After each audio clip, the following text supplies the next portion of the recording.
ہی سے اس پر دائیوں کے دودھ حرام کر دیے تھے، تو موسیٰ کی بہن نے کہا کہ میں تمہیں ایسے گھر والے بتاؤں کہ تمہارے لیے اس بچے کو پالیں اور اس کی خیر خواہی سے پرورش کریں؟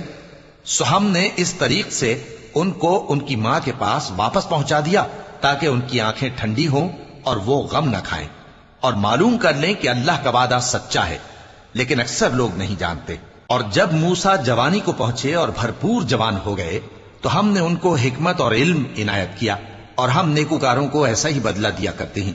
اور وہ ایسے وقت شہر میں داخل ہوئے کہ وہاں کے باشندے بے خبر ہو رہے تھے، تو دیکھا کہ وہاں دو شخص لڑ رہے تھے، ایک تو موسیٰ کی قوم کا ہے اور دوسرا ان کے دشمنوں میں سے۔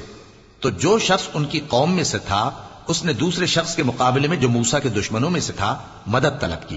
تو موسیٰ نے اس کو مکہ مارا اور اس کا کام تمام کر دیا۔ کہنے لگے کہ یہ تو شیطانی کام ہوا، بے شک وہ انسان کا دشمن ہے، کھلا بہکانے والا ہے۔ بولے کہ اے پروردگار، میں نے اپنے آپ پر ظلم کیا، سو تو مجھے بخش دے، تو اللہ نے ان کو بخش دیا، بے شک وہ بخشنے والا ہے، مہربان ہے۔